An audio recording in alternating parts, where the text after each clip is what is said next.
This podcast is not intended to provide any investment advice. The opinions expressed here by either the hosts or guests do not necessarily reflect the views of PSA, Collectors Holdings, or any of their affiliates. Any discussion of collectible values in the past or present is not a guarantee of future performance.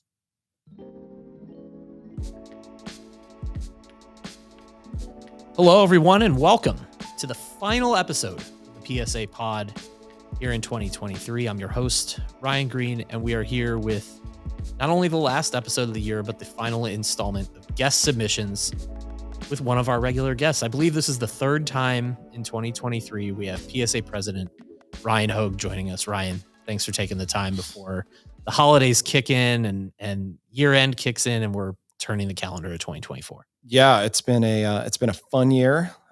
Ready to take a few days off and relax and recharge and come back ready to go in 24. It's been a really fun end of the year.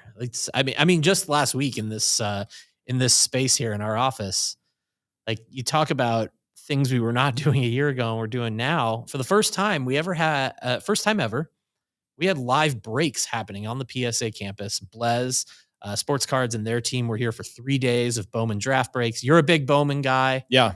How cool was that? Oh, it was awesome. I mean, so that all came about relatively quickly. I was talking to Jared Blesnick back in, it was probably like late October, early November. And we talked about this idea of, wouldn't it be cool if we could do an on-site event here at our headquarters and be able to offer super fast turnaround on the grading, knowing that people really are excited to get the big hits and the new prospect autos authenticated and out on the market and be some of the first sales out there. And yeah, like you said, I'm a huge Bowman guy. So every year for like the last decade, I've been, buying into my fair share of breaks or opening product on my own. So it was fun. I mean, this was a learning moment for us to see how it would work logistically. I was amazed at how many people they ended up having to bring out to pull this thing off. But our grading and operations team did an awesome job with it. It really didn't slow down any of our normal production that we have going on. And we almost treated the event here like we do at the National, with like kind of a show type schedule where things are moving in and out. But I think it went really well, and we're definitely going to look to do more of those types of things next year. I think that is key to point out. This is something with our grown capacity here as we get to the end of the year 2023. That's something we can welcome in and grade, a couple thousand cards over the course of a few days, really without disrupting anything else in terms of timing of orders that are in the building from outside. Yeah. I mean, when you're grading, here in California, almost 50,000 cards a day, adding in a few hundred extra that are coming from a source like this break event we did really doesn't interrupt, the core flow. So, we were excited about it. So I expect to see us do more of those types of things next year. Plus you got to break with Jacob Wilson, first round pick. That was cool. Oakland A's, came in on, I believe it was Thursday, to break for a couple hours, even inscribed one of his autos he pulled with his Xbox gamer tag. That was pretty cool. Oh, it was super cool. And, like I said, I've been on the other side where I've bought into a break. I've never been behind the camera where I've been the one with my hands on the camera, opening the product. But it was really fun. We did a 20 case player break of HTA. So there were, roughly 100 player slots. Jacob being one of the top 10 guys in the product. That was super cool to have him in the room, and his dad joined in on the YouTube chat. So his dad, Jack Wilson, was an all-star shortstop for the Pirates. So it was really cool. I had a good time. Didn't know that it was going to take us 3.5 hours to get through it all, but luckily I cleared out my calendar for that kind of midday event. It's worth it, right? Oh yeah, it was a blast. I wish he had chosen to sign a better centered card with his gamer tag. That one came back an 8 due to centering. It was OC, but it's still a really cool card, and I'm sure Jacob's going to keep that. Not going to be another collection. one like it, right? No. I think he was maybe going to either keep that one or give that one to his dad. But okay. Yeah. It was a really cool experience. How Bowman Draft treat you personally? I bought my Texas Rangers in a break, not Blez, and looking for Wyatt Langford. I mean, he's just a stud prospect. Oh, yeah. And coming off the World Series, I'm more geeked out than ever about the Rangers, hoping he can make the team, out of spring training. And so Hit a base auto of his, no color or anything, but hey, a base auto is better than nothing. And then I pre-ordered a couple of the 2-box limit of the jumbo you could get directly from Tops. Opened those. First box didn't treat me too well, but second box hit a Max Clark refractor auto. So that was cool. That'll do it. Yeah. So that was good. So kind of redeemed it there, but I think I'm done. I think that's my limit. The one break, the 2 boxes, I think I'm good. That's kind of my thing with Bowman Draft every year. A couple boxes, Yeah. and don't go too far. Have fun with Well, it. I'll tell you what, doing a 20 case HTA break will get your fix. Like, yeah, I was gonna say you're probably burned out. Oh, even though they weren't my cards, it was still a blast just going through all of that. So yeah, maybe I'll do that. Maybe I'll clamor around to see if I can be a guest breaker again with the product. Well, that was something new that we were doing this year, and it really wasn't the first thing. This was just such a big year for PSA. What were some of your favorite moments, or I guess you could just say wins and achievements from the year here as the president? The things that you just saw come to life. What really stands out when you look back on 2023 as a whole? Yeah, I mean, there's a bunch of things. So I became president in November of last year. So this was like my first, full year kind of going through it.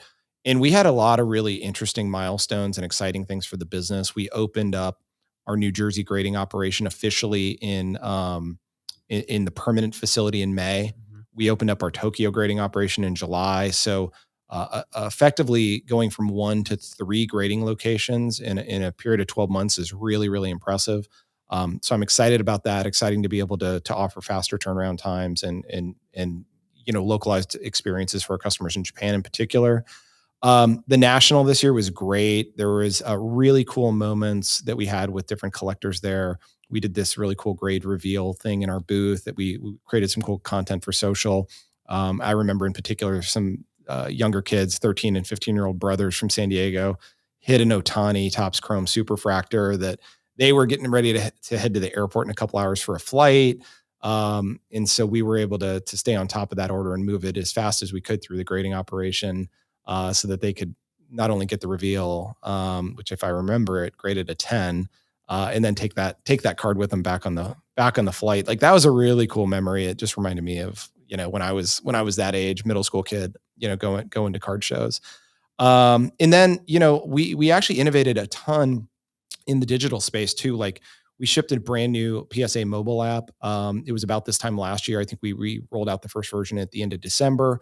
And our mobile team has just done a bang up job responding to customer feedback and iterating very, very quickly there.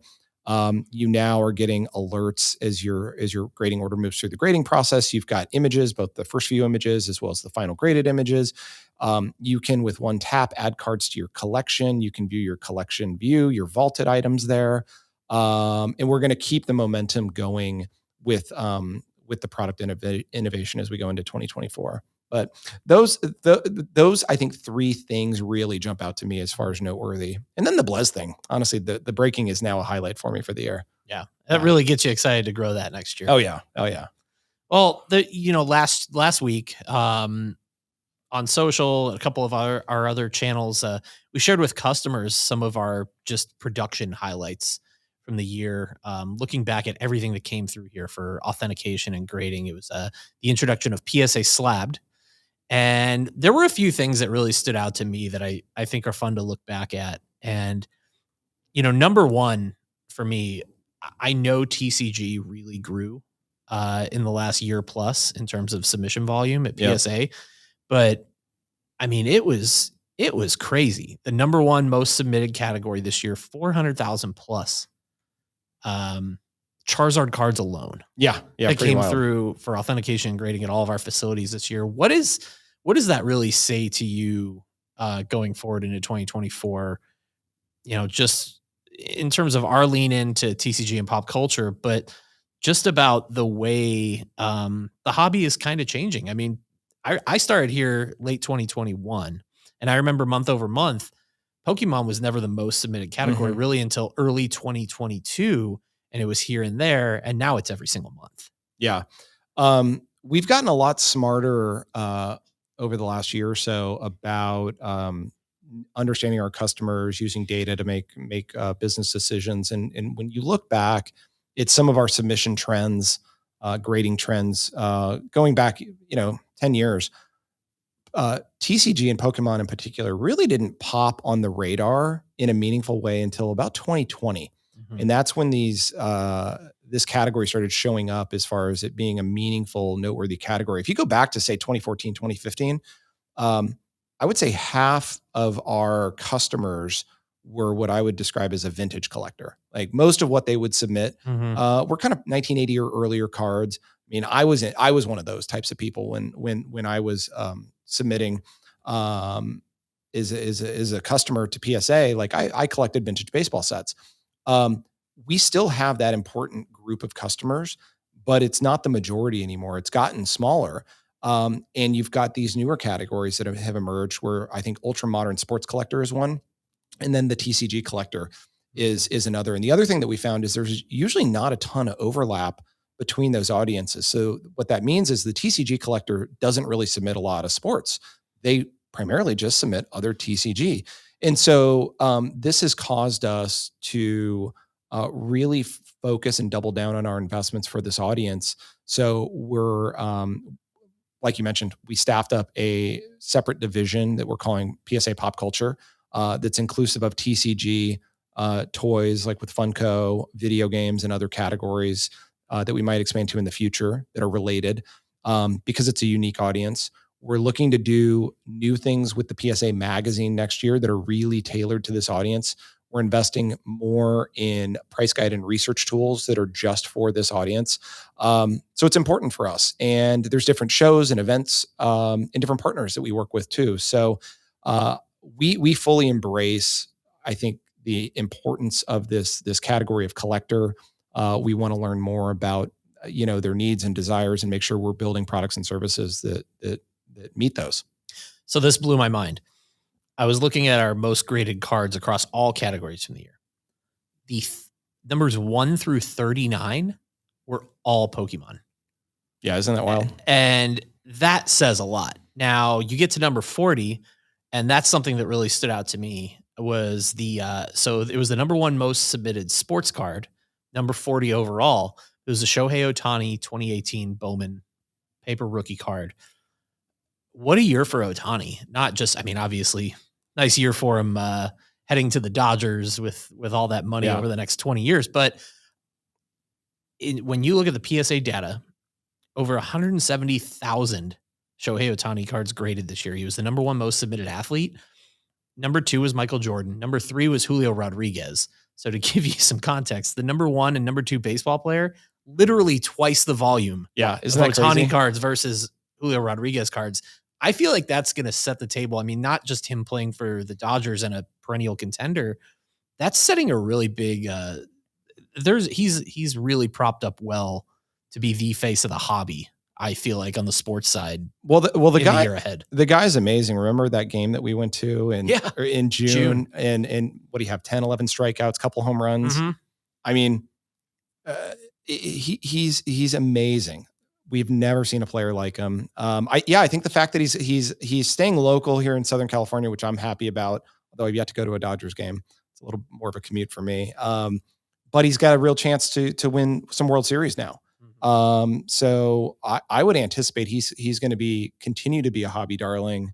Got a lot of crossover appeal as well with all the collecting community in Japan, which they go wild for their local stars that kind of export and have success in the US. We've seen it with Ichiro. We saw it with Hideo Nomo, Matsui. So yeah, I think he's got what it takes, and hopefully he comes back from this second kind of elbow surgery and is able to still pitch well. But yeah, 2024, he's going to be, mashing Dodger Stadium. I can't wait to see it. It's gonna be awesome. Well, I mentioned number 2 on that list was Michael Jordan. And kind of the last thing from PSA Slabbed I wanted to touch on was something that I think is very important and kind of maybe gets overlooked a little bit, is the importance of expertise, especially when it comes to some of the most iconic cards of all time. And something that really stood out when we dug into the numbers. So the Michael Jordan 1986 Fleer rookie card, 1 in 5 copies submitted to PSA in 2023 was actually identified as counterfeit. And obviously we know it's one of the most faked cards ever. I thought this really said a lot because the expertise that's needed to get it right, especially on cards like that. And like you said, you're a vintage collector, in baseball, like all of those that have been counterfeited, the expertise really stood out to me. And I felt like that really hammered that point home. Yeah. It starts with, is it real? Mhm. Before we even assign a grade. I think a lot of people think, oh, is it a 10, 9, 8, 7? Mhm. But before we even do that, is this the real deal or not? When the team shared with me that data, because I don't look every day at Yeah. across the different cards and seeing how many are flagged as inauthentic. But when I saw that and that it was 1 in 5 were deemed fake, kind of blew my mind a little bit. And so was excited to share that type of information with the community, as well as, I think in the graphic that we put out, we even gave some tips on things to look for, like in the basketball. Can you see the lines? Is there blurriness with this certain aspect of the card? So you know what to look for if you are potentially buying one of these cards raw that you plan to send to us, to make sure you know the telltale signs of what a fraudulent copy looks like versus the real deal. Mhm.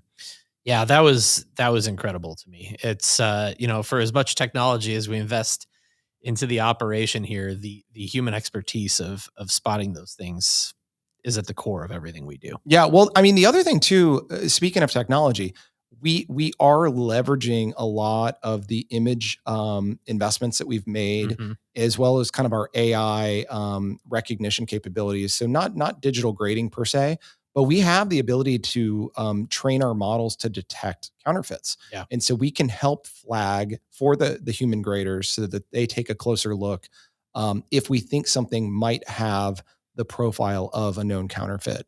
And so that's an example of us kind of blending the best of technology, kind of digital grading with the human element to make sure we get it right. Well, sticking with technology, as we look to 2024, last time you were here, we talked about the upcoming rollout of our online submission center 2.0, currently available for desktop in beta. So customers, when making those year-end submissions while you're home over the holidays, you can mess around on there and test the new. It's a really sleek, easy to use product. Talk a little bit more about that, because we're going to have a full rollout coming up in January, plus mobile. Yeah. So a lot of fun things to share here. So like you said, please go check it out. When you go to hit submit, you'll see a little toggle on the top that says, hey, want to try the new experience? Turn on the beta. And you just toggle it on.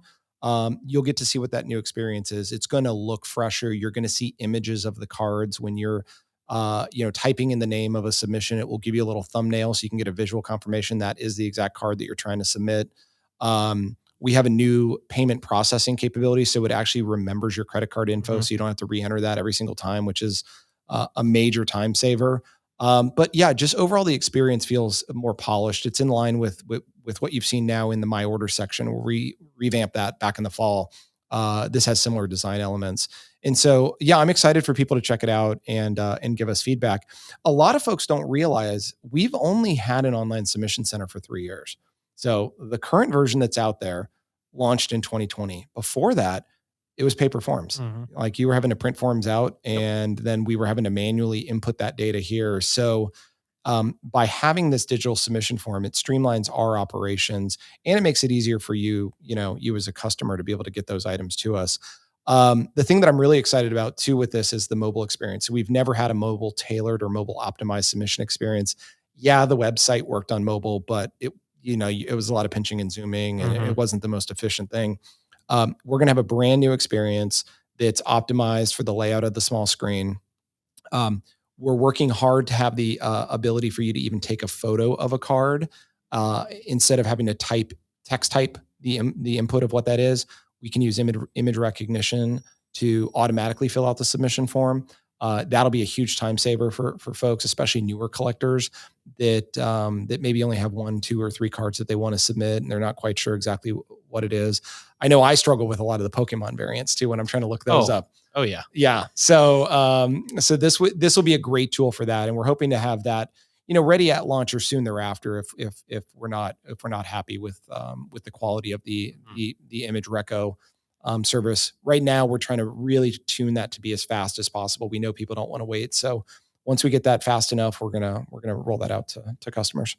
I can't wait. It's funny because you mentioned all these new features, and sometimes it's just the little things. The ability to store payment information for me. Oh my gosh. When I heard that, I like threw my hands up because I do all my submissions at my kitchen table, and I always leave my wallet in the bedroom. Yep. So I'm constantly at that step having to go, get up, walk all the way there, get the wallet. So yeah. So little things sometimes. Oh, I know. So the new payment infrastructure is powered by Stripe, which is the largest payment provider, in the world. And we actually had it in place for over a year with Collectors Club. So when you subscribe to Collectors Club, that payment method is powered through this new platform.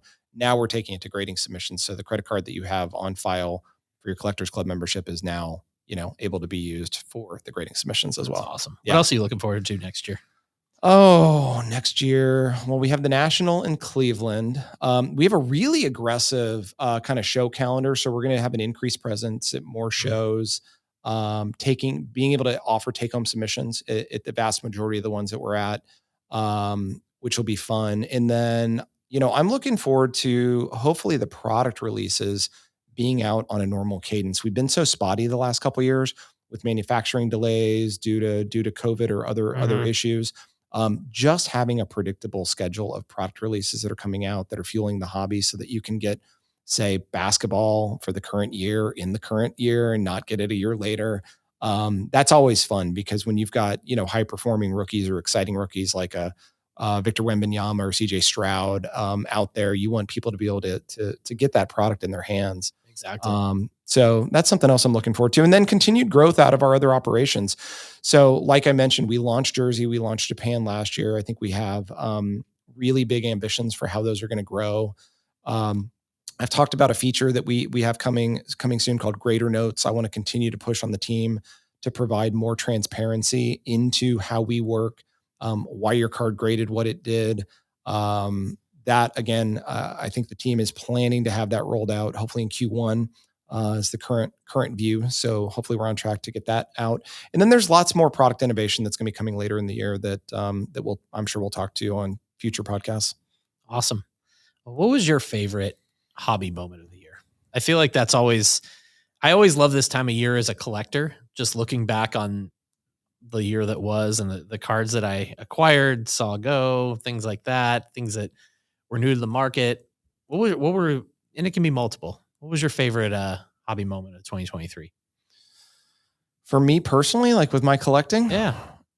Well, there was actually a recent thing that happened, which I think is just pretty wild. So, when I got back into collecting in 2012, I was struggling to maybe find a focus with where I wanted to really, put my time and my money. And so I kind of bounced between different categories, trying to build some certain sets or go chase players or whatever it is. And then one of the great cards that I acquired, I bought it at the National in 2015, was kind of a mid-grade 51 Bowman Mickey Mantle.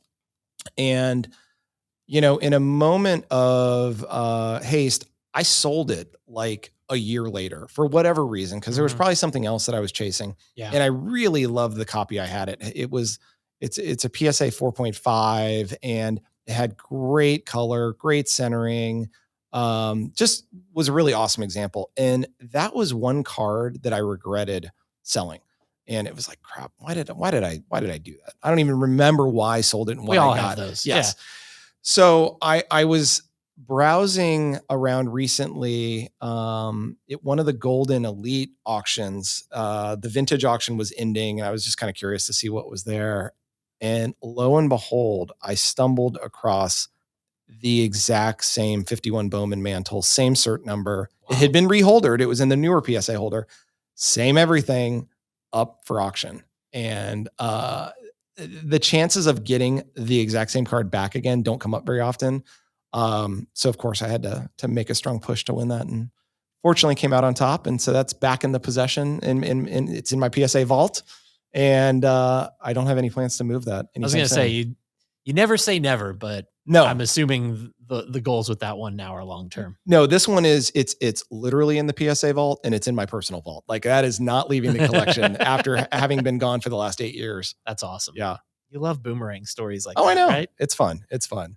What are you looking to add next year? You got anything on your radar already? Honestly, I don't know if I'm chasing anything big. I added the Griffey game used bat. That was on my list for this year. I picked one of those up.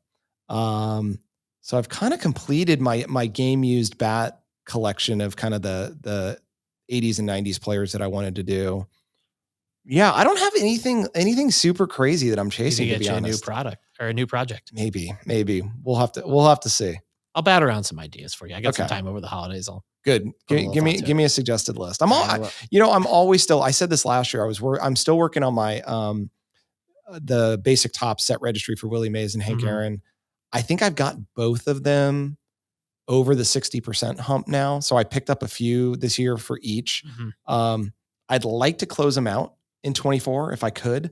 I don't know if I'm going to have the time or the money to be able to go chase the ones I want. So I would like to get them at least over 80%. That's awesome. Next year. Oh, another really cool thing that I picked up that's probably worth mentioning.